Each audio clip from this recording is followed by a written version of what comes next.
Guys, what is up? We are out on another e-bike per usual lately. Today though, I am actually riding the very first street e-bike. I have never been on one that's built for the streets, ever. I have only been on the dual sport off-road style e-bikes. So this is a new one I'm kind of excited to try out. Today, what I have the pleasure of riding is another Vanpowers e-bike. This one is called the City Venture, and one thing that's really cool about this one versus any of the other bikes I have ridden is it is belt driven, which is, again, it's kind of a cool feature to have on here, in all honesty. And when I say belt driven, for any of you guys that don't understand fully, every single other e-bike I've been on, and majority of them, have chains, just like a regular bicycle chain. Nothing crazy, but this one has a carbon belt on it, which we'll get more in depth, and I'll show you videos of it here in a minute. But it keeps it nice and smooth. You don't have any shifting or anything with the chain. Everything is fully controlled by the remote up here, as in speed goes. So there's no throttle. Everything is just controlled with your power dial up here, 0 through 5. This thing did choose to go the route of hydraulic oil brakes, which I love. Makes it feel so much smoother when you're stopping and braking. I just, again, love hydraulic brakes. The display is nice and sleek, looks good. Has all your typical reflectors, nice adjustable seat, quick release front wheel, and a bunch of other features, like I said, that we're going to get into in a bit. So as usual, we're going to hit the road up here, do a speed test on this, see what we can push out of it, and test another few things out, and then I will pull over and get all the B-roll shots and go in depth for you guys. Alright guys, so we are in Speed 5, which is considered boost mode, and again, this thing does not have a throttle, so you really got to pedal this thing to get it going. I passed 22, 23, 24, 25, 26, whoo!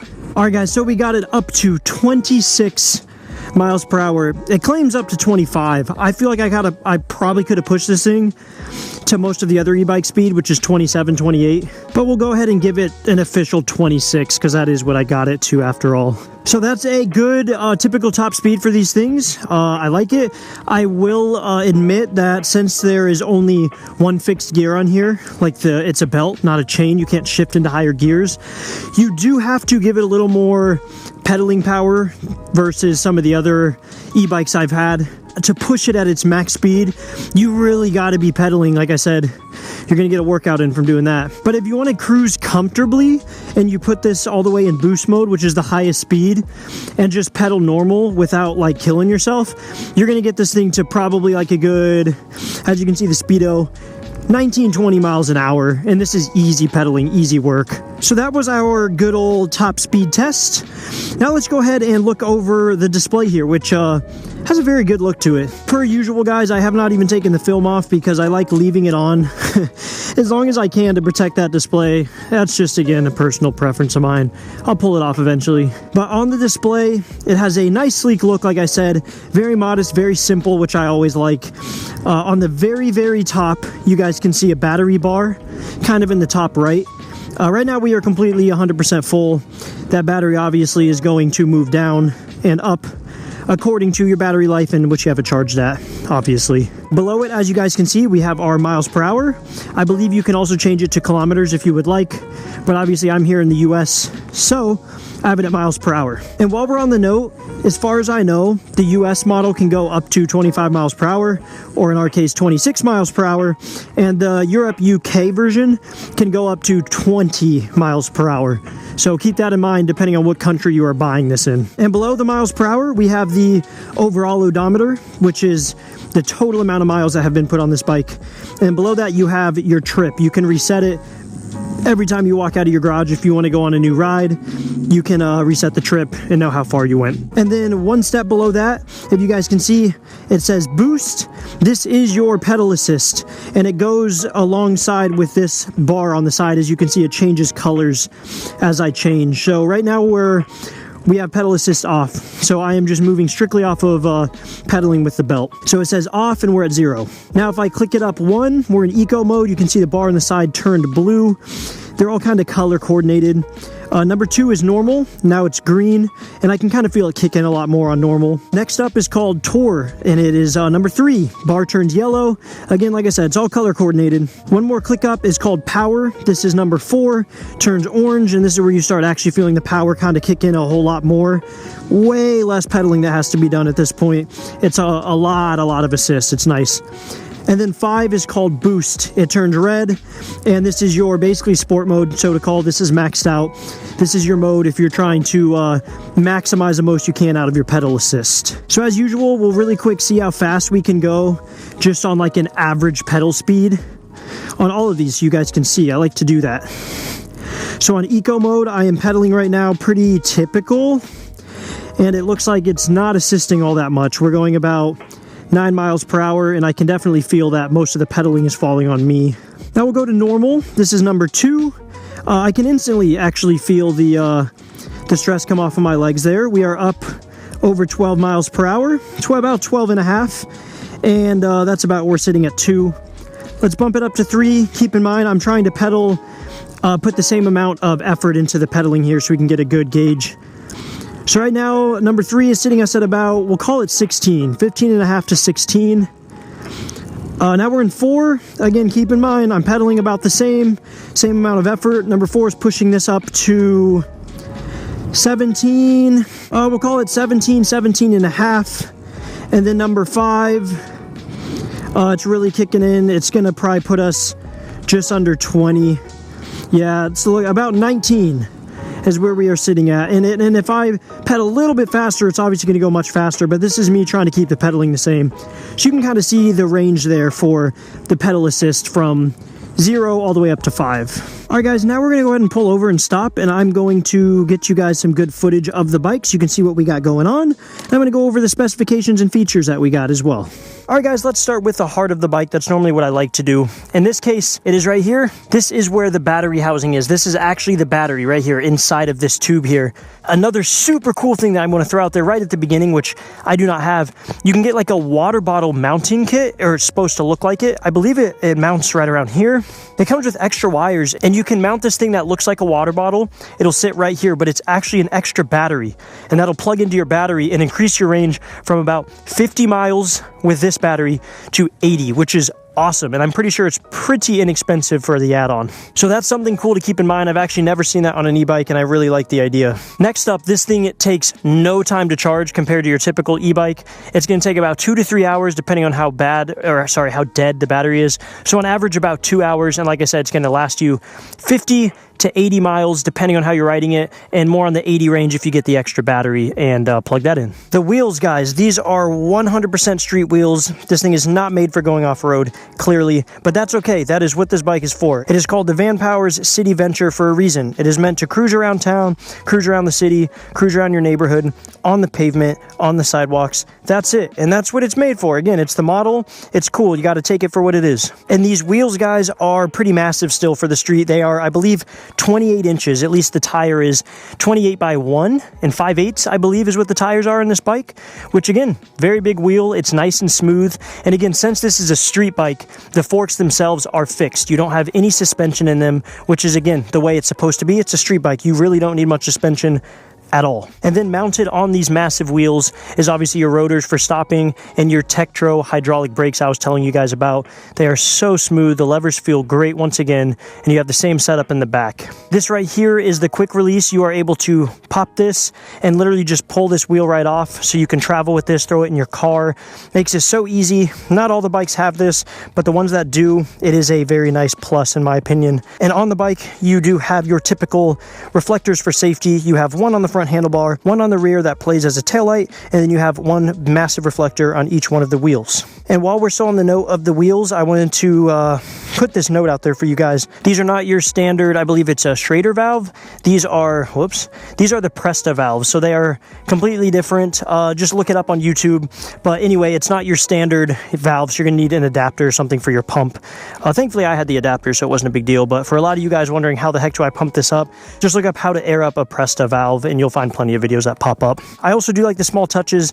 They put like the Vanpowers logo on the front and the Vanpowers logo on the rear. I do like it. It's just a cool little touch. Throw their brand on it. Looks great. The seat. So far, guys, again, this is a street bike. So the seat personally, so far, again, this is just so far, is a little uncomfortable for me, the seating position. I'm not much of a street bike rider, more of an off-road rider, so this really kind of puts me almost in a crotch rocket position like when I used to ride bikes.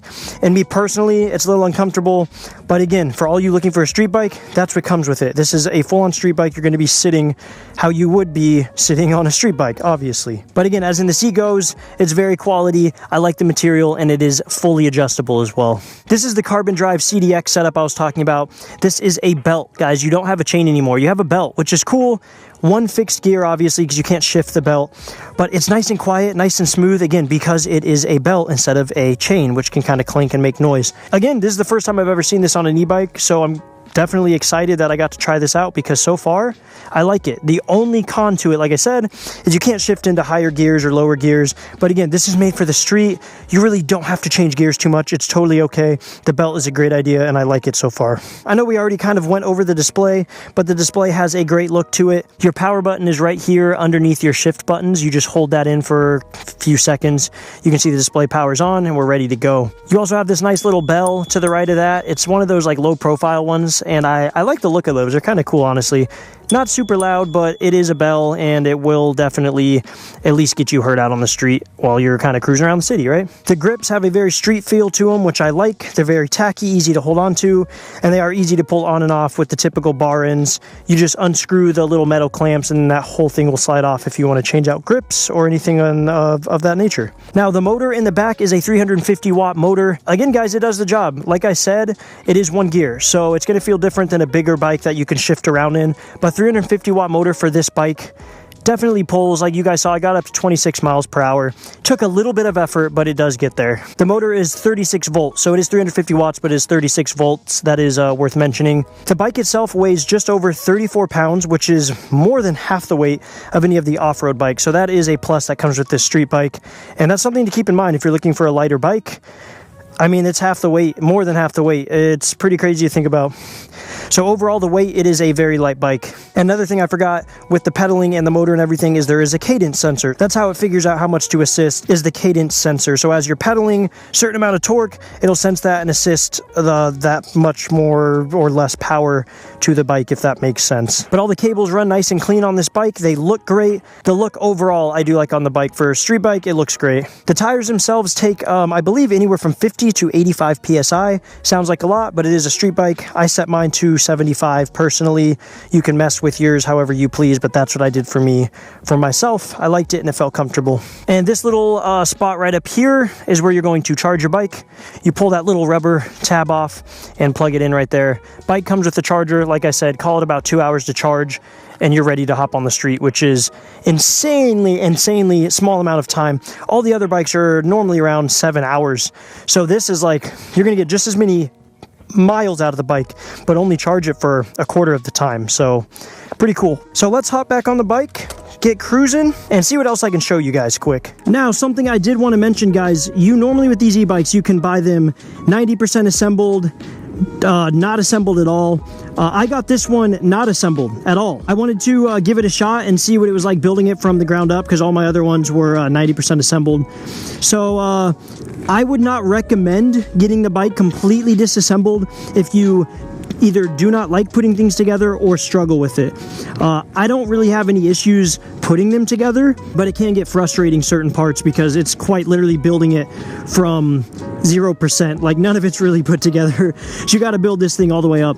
You will save some money though, I believe, if you buy it disassembled, because obviously they don't have to pre-assemble it for you 90% of the way. But the bike did come with the manual. It did explain well how to put it together, and they do have videos online of how to put it together. So if you do take the route I did with it being not assembled at all, there is plenty of help on how to do it, and you will be just fine. But just keep it in mind. And again, like I said, it comes with a manual, comes with all the tools you need. It comes with literally everything. All you gotta do is rip the box open and start piecing the thing together. The bars, you guys, they are fully adjustable. there's not much bend to the bars, like as in curvature goes, so you can lean them forward and lean them back, but it doesn't make a giant difference. Just, you know, keep that in mind. But they are adjustable. Again, the seat, not only is it adjustable tilting it one way or another, but it is also fully adjustable up and down per usual with these bikes. The weight limit is about 264 pounds, which is a good amount for this bike, and it's ideal for riders anywhere from about 5'8" to 6'3" in height, so keep that in mind. But so far, guys, this is my first city bike. What do I think about it? I really like it. The only thing is, like I said, it is a lot more uncomfortable than some of the bigger bikes, but that is a street bike for you. These things just tend to bend you over a little bit more. You're just leaning more forward, more pressure on your wrists. But again, it can't be a negative because this is a street bike and that's what comes with it. So anyways, guys, that is the Vanpowers City Venture. If you are looking for a nice city bike, this would be the one. You don't have to worry about the chain. It has a nice belt drive and it's nice and smooth. There's no suspension to worry about going out, and it has your hydraulic brakes to stop you. You can still go 26 miles per hour, and it charges in 2 hours, which again, ridiculous. Only weighs 34 pounds, the lightest bike I've ever ridden in my life, easily. And right now they have a discount on their website, $300 off. I'll put the link in the description. If you guys are interested, you don't want to miss out, go buy this bike right now, save yourself $300, and then come back on the video, comment, and let me know what you think about the City Venture. As always, thanks for watching the video, guys, and I will see you guys next time.